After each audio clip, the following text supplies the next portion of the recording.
The story starts with a boy driving his Ferrari to school. And the name of this lucky guy? It's Shin-yun. Everyone is shocked and starts taking pictures. Then the bad guy gets out of the car. The boys nearby begin to complain, saying this jerk just got to school and is already dating the most popular girl in the second year. A boy wearing glasses with shaky eyes says that life is simple if you're born rich and handsome, you can choose whoever you want. But the friend next to him disagrees.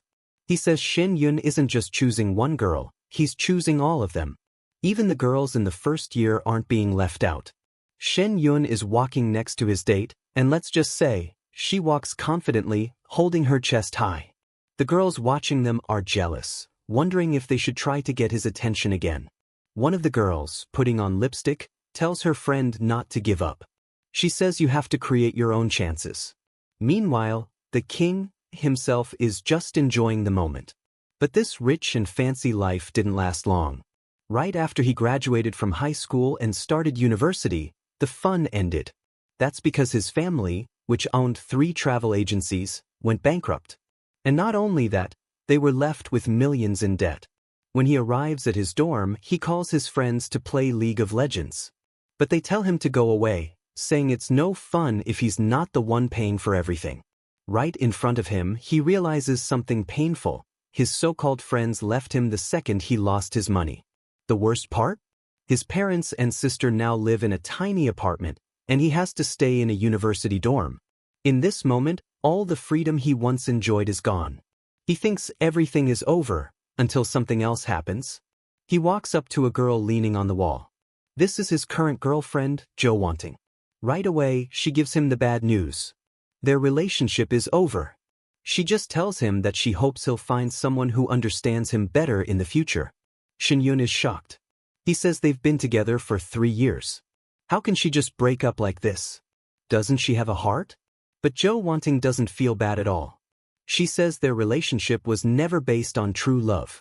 And if they ever meet again, he should never call her king again. She hates that nickname. Actually, she's already halfway out the door and tells him never to see her again. But Shin-yun just stays calm and sighs. As she reaches for the car door handle, saying her friend has arrived, he stops her. She asks what he wants, and he tells her to give back all the expensive designer bags he bought for her.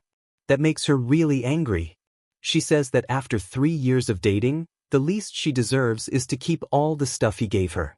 Shin-yun replies that if she doesn't want to return the bags, they can go on one last trip together. But she gets even angrier and tells him to go to hell. Then the guy in the car calls her king and tells her to get in. At the same time, the guy looks at Shin-yun and asks if he wants a ride. Shin-yun notices something strange. When he called her king, she got mad. But when this guy says it, she doesn't care at all. Even so, Shin-yun just tells him not to worry, saying he lives close by. But the man insists and says he's not in a rush. If Shin-yun wants a ride, he just needs to ask. The guy says he just wants to make sure he gets home safely. But Shin-yun knows what this guy is really up to. He wants to embarrass him. So Shin-yun leans against the car window and says the guy is truly kind. But there's no need to worry, he only lives a few steps away. Then he opens the car door for ᴄᴏᴘᴘύ and tells the guy to take good care of her, because she's a really nice girl. The man grins and says not to worry. She's in good hands. Shin-yun nods and says he appreciates that. He adds that men like them should always treat women well. That's why he wants the guy to know her favorite condoms are mint-flavored. Also, there's no point in buying her super fancy lingerie. She thinks it's uncomfortable. And as for her favorite roleplay outfits, she likes doctor and police officer costumes. Right then and there, he shares all this personal info, just to make the guy realize he doesn't know anything. But the guy in the car doesn't like being schooled like that. He slams the door and quickly drives away. Shin-yun just stands there, thinking the guy didn't get it. He was only trying to help. Plus, he truly hopes Wan-ching does well in the future. He figures she thinks this is the right decision. They no longer have anything to do with each other, so he wishes her a good life. Our guy is what you'd call a calm and detached Sigma. He didn't even flinch after the breakup. He burned them both with his words and walked away like it was nothing. But then, something unexpected happens. A system shows up. And it says maybe everyone deserves a chance to live a perfect life. That's when the perfect life system starts to load. Suddenly, Shen Yuan's stats appear on screen. 21 years old, 1.82 meters tall. But honestly, why are we even seeing this? Who knows? No one really cares about that part. Shen Yuan just stands there, confused and unsure about what kind of weird thing is happening in front of him. And then, the system starts to speak. To live a perfect life, it says, Shen Yuan doesn't just need money. He also needs admiration from women. His first task? Spend money on a woman with an affinity score of at least 60.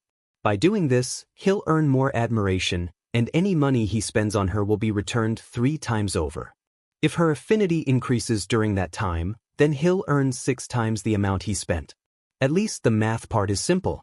Basically, spend money, earn 3x. If the girl likes him more afterward, earn 6x. Shen Yuan looks around nervously, still trying to understand what's going on. And then his first target shows up. It's the so-called trash tier counselor. But let's be honest, there's nothing trashy about her. She's top tier. She compliments Shen Yuan, saying he's a real man. A guy shouldn't be down just because a girl dumped him. Shen Yuan stands there, unsure how to respond, until he notices something floating above her head, a tiny heart with the number 65 inside it. That's her affinity score. Right away, he starts thinking maybe this strange system is actually real. The counselor tells him not to let the breakup get to him. Shen Yuan, feeling a bit shy, thanks her and thinks to himself that this might be his lucky break. Then, the counselor casually asks if he applied for a scholarship, since, well, he's completely broke. She adds that it might get approved soon. But Shen Yuan is already placing too much faith in the system. He quickly tells her not to worry about the scholarship anymore. It wouldn't help that much anyway, especially with how deep his family's debt is. Then the counselor smiles and says that if he ever runs into any trouble, even with romance, he can come talk to her. She waves goodbye and walks away. Shen Yuan is left standing there, thinking things over. She meets all the system's conditions. So technically, if he spends money on her, the system should triple it. Time to try it out. He gently grabs her hand, thanks her for her kind words, and asks if she'd like to grab some bubble tea with him. Just like that, he's already making his first investment. She looks a little shy but clearly happy. Right away, Shen Yuan starts doing the math in his head. He had 87 yuan? Yeah, this guy is seriously broke. That's about $15.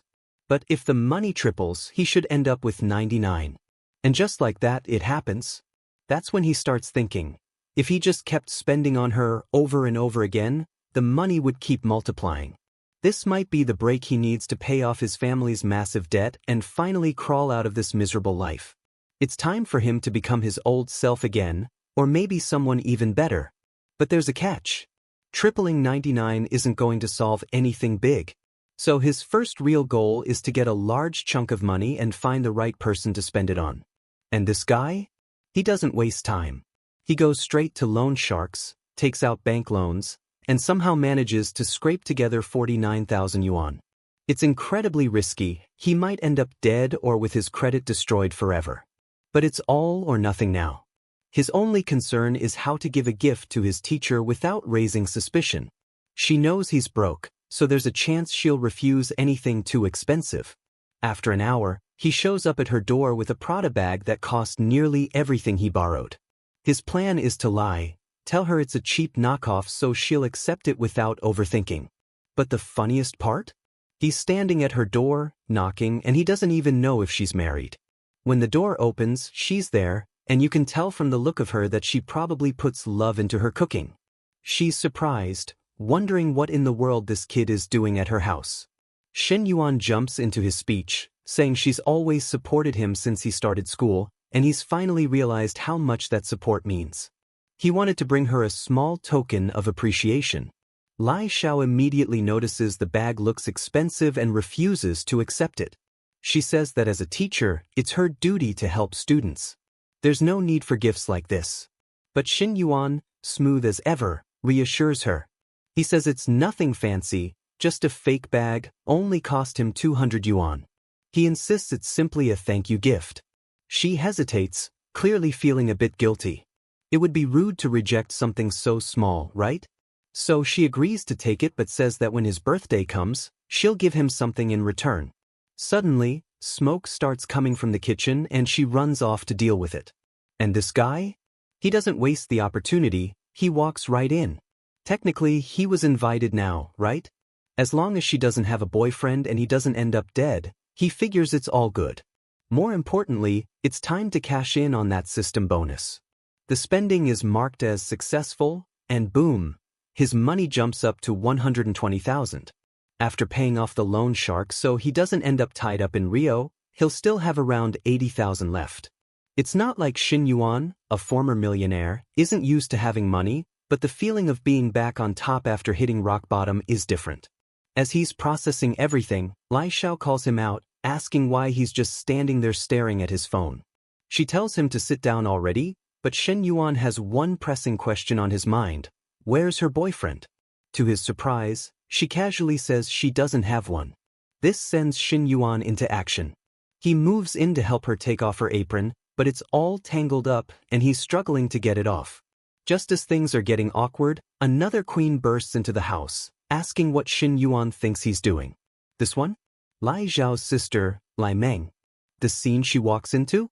Well, it's a little unusual.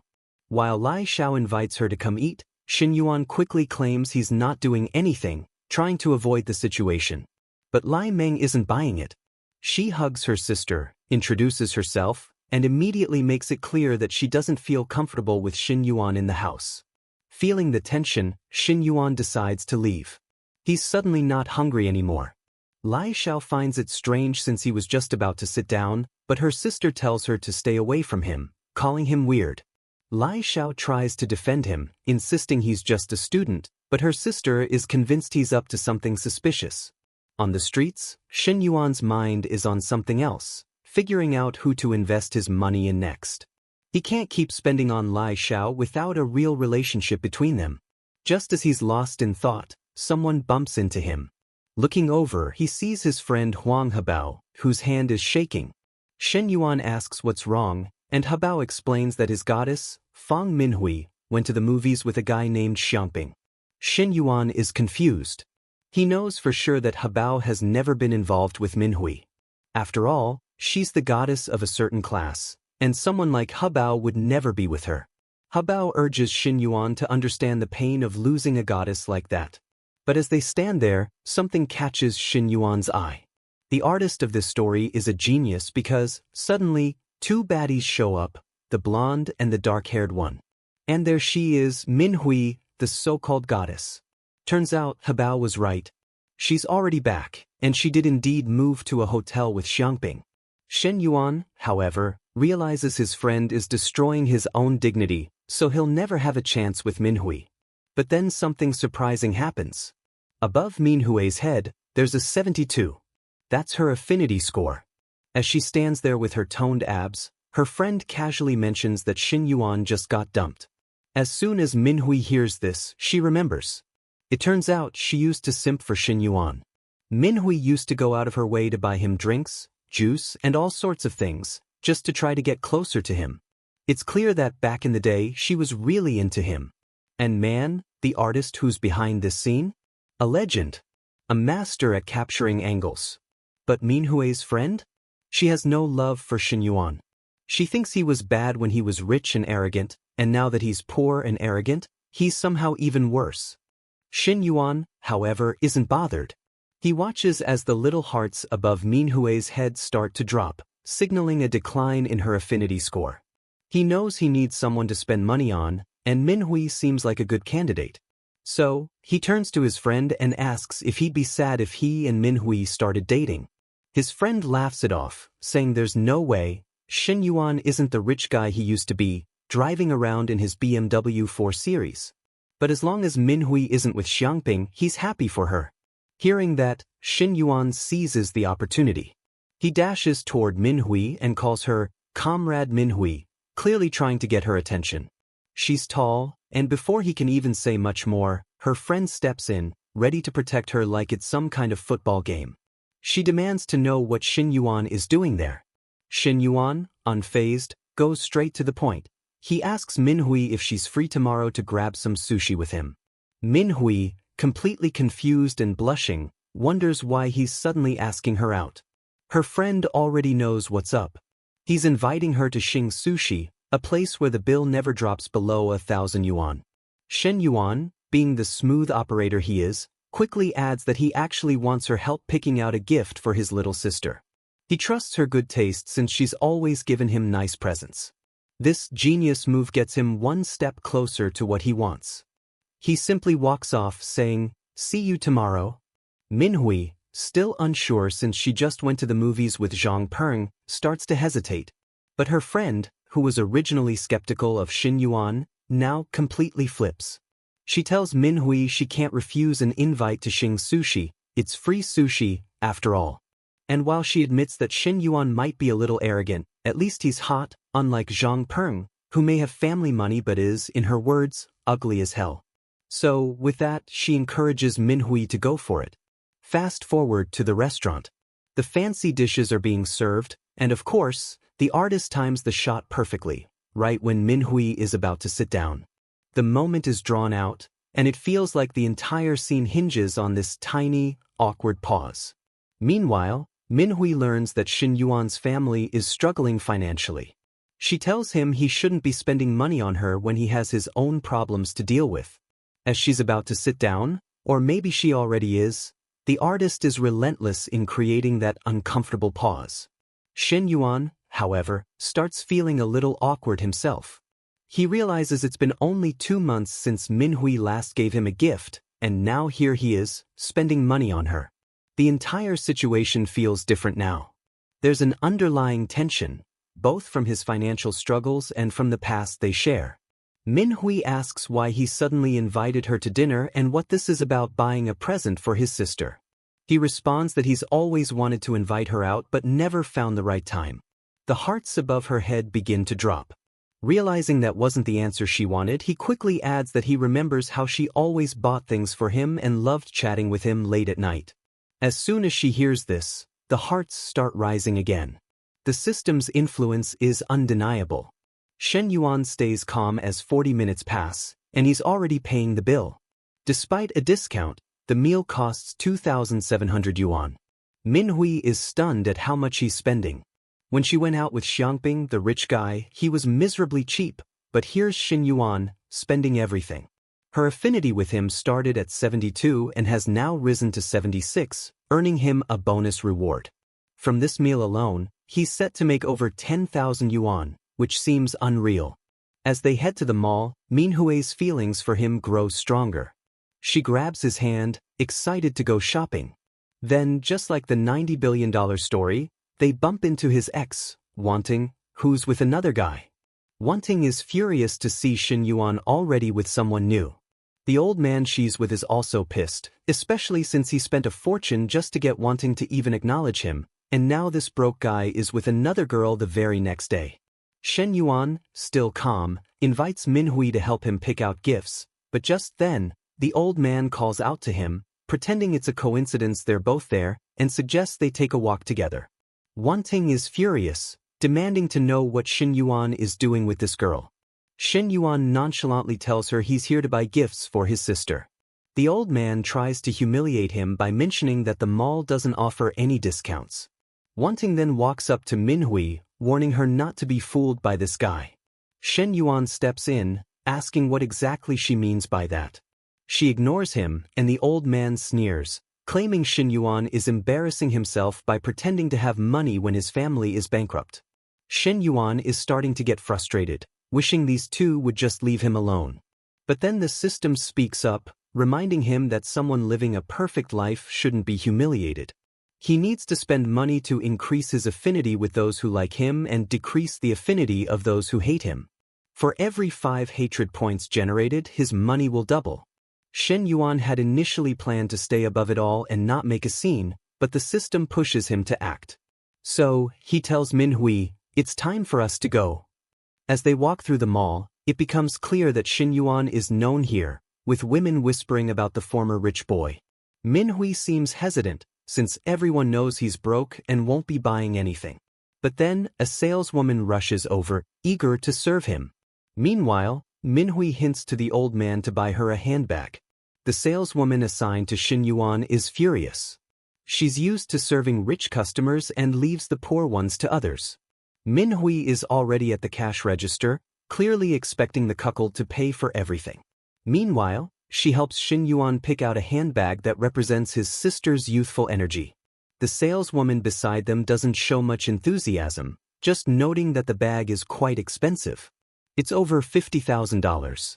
The cuck is standing off to the side, frustrated, as he only planned to spend $20,000 on her today. Yet, these bags alone have already exceeded $100,000. But Manhwa plays the game well. She encourages him to show how rich and powerful he is by humiliating Shin Yuan and spending a ton of money on her. The problem? That amount of money is far beyond what he has. His credit card can't even handle it. At that moment, Shin Yuan speaks up, telling the saleswoman he wants both bags Manhwa picked out, plus the accessories. The couple, still in disbelief, turns around in shock. Manhwa is taken aback as well. He's really about to spend that much? The saleswoman, who knows he's the former rich guy now struggling, starts nervously calculating the total, her hands shaking, unable to say the price. But before she can, Shin Yuan hands her his card. "Just ring it up," he says. The saleswoman is thrilled, knowing the commission will be huge. Meanwhile, Wanting stands there fuming, confused. How is he not bankrupt? The old man mutters that Shin Yuan must have borrowed money. But Shin Yuan, smirking, flips the situation. He tells the old man not to focus too much on his purchases and suggests he should be worrying about making Wanting happy instead. Maybe even buy her another handbag. A wealthy and powerful man like him should be generous and spend at least $700,000 in the store. Otherwise, it would be strange. The tables have turned, and now the couple is shaken. Wanting turns to the old man, demanding to see his financial power. The old man, who's only rented a luxury car by taking out a huge loan, is sweating, knowing he can't afford any of this. He starts making a phone call, trying to figure out if he can even cover the bill. Eventually, he walks off, pretending to have a very important meeting. Wanting glares at him, calling him the worst, and storms off, leaving both of them furious. Shin Yuan, however, doesn't care at all. He was just playing the game because the system told him to, and because money always feels good. He hands one of the handbags to Manhwa, but she refuses, saying it's way too expensive. He insists, telling her it's a reward for putting up with all the nonsense from Wanting and the old man, who dragged her into their drama when she wasn't even involved. Then he hands her another bag, saying she deserves even more than this. Manhwa is a little confused, unsure how to react. Manhwa thinks the bag is for his sister, but smooth as always, Shin Yuan tells her, "Now that I think about it, I'm not sure if my sister will like it. But you picked it, so I know you like it." He's unlocked the revenge system now and just wants to spend as much as he can to get the money back. Manhwa, however, hesitates to accept it. She doesn't want to look like a gold digger. She starts pushing it back, saying, "I really can't." But he grabs her hands and tells her, "Don't worry. This is only the beginning. There are more gifts coming. And if you don't accept this one, I'll be really sad." With that, the mission completes, and he gets 3 times what he spent. Manhwa stares at him, thinking she just found the perfect money tree, and she no longer feels too scared. He tells her it's time to head back to school. If she buys anything else today, it would be too much. Manhwa stands there silently, watching him as he climbs the stairs to his dorm. He passes by his old fake friends who are talking about throwing a party. As soon as they see him, they say they'll turn the volume up real loud so he can hear how much fun they're having. Poor guy just stands alone in front of his door. Once inside, his friend tells him that bastard Zhang Bing apparently went out with the school's flower and is bragging about it to everyone. Shin Yuan calmly tells his friend to relax, saying that Zhang Bing's days of glory are numbered. Manhwa is going to end up with him, not that loser. His friend tries to wake him up, mentioning that Manhwa went to the movies with Zhang Bing, but Shin Yuan doesn't bother explaining, thinking it's time to go home and handle things there. At home, his famous money-mining uncle, Yod, is already there. Shin Yuan greets him dryly, and his father tells him to rest while the adults discuss matters. But Shin Yuan stays behind the door, listening. Yod says he needs the full payment or he won't survive. Shin Yuan's mother steps in, saying when Yod needed money to open his car wash business, they helped him, so it's wrong for him to act like this now. Her husband tries to calm her, but she won't back down. She insists that they helped Yod through hard times. Yod, in response, says he's being very patient because they're family. If it were anyone else, he would have kicked them out already. Shin Yuan's mother starts losing it, but someone grabs her arm and tells her to calm down. Things will only get worse. They'll find a way to get the money. That's when the system kicks in. The system says, a perfect life cannot be disturbed by debt.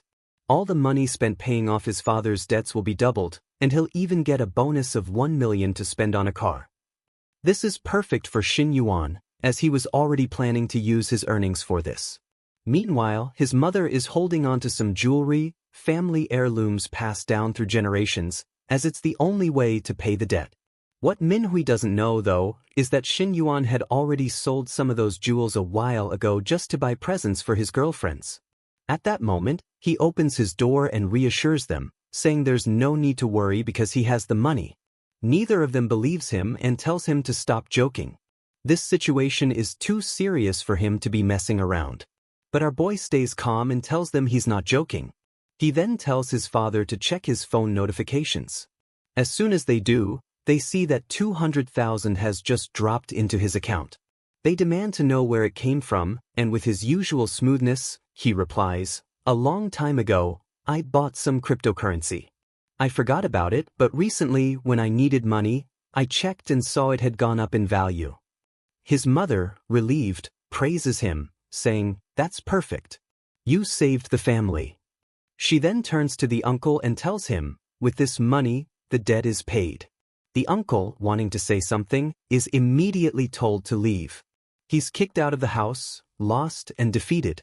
He came to collect whatever was left of the family, knowing they were bankrupt, and thought he'd never get paid.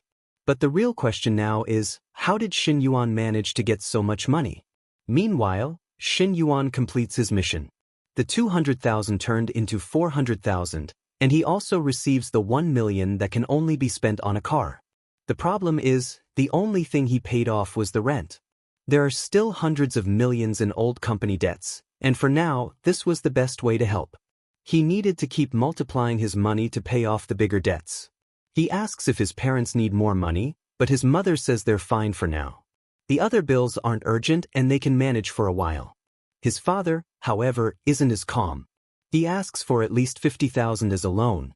Shin Yuan just smiles, thinking about how he used to ask for money, remembering his father lounging in the mansion, reading a newspaper, while he came home from school exhausted, asking for spare change. Now, the tables have turned. The scene shifts back to college where he runs into his teacher. Everyone always pays extra attention in her class. He walks up and asks if she's free tonight, wanting to invite her to dinner. But then he feels a death stare from behind. It's Meng, glaring at him with her hands on her hips. Realizing she's his nemesis, he decides to drop it and just waves goodbye. Shen Yuan feels a bit of a sweat as he runs around all day, feeling submissive in a way he's not used to. He remembers the days when he was riding around in his Ferrari, hands on the wheel, handling important business. But now, here he is, running errands and playing the role of a nice guy. Then he remembers he received 1 million, but only for buying a car, so he calls Manhwa to join him on this adventure. Manhwa's friend immediately jokes, "If you're going back to the dorm for a one-on-one adventure, let me know so I can leave." She's a character, making things a bit easier for Shin Yuan. Manhwa tells her friend to stop talking nonsense, that they're not together. But her friend insists that Manhwa is lucky to have found a guy like him and predicts what's going to happen between them. At the car dealership, Shin Yuan and Manhwa arrive, and the salesman immediately greets her, recognizing her from school. Manhwa is polite but doesn't seem interested in engaging, while the salesman's focus is clearly on her. He tries to figure out who Shin Yuan is and what he's doing there. Shin Yuan introduces himself and says he wants to see the M9. The salesman knows this car costs around $600,000 and immediately doubts that Shin Yuan is serious, thinking he won't buy it.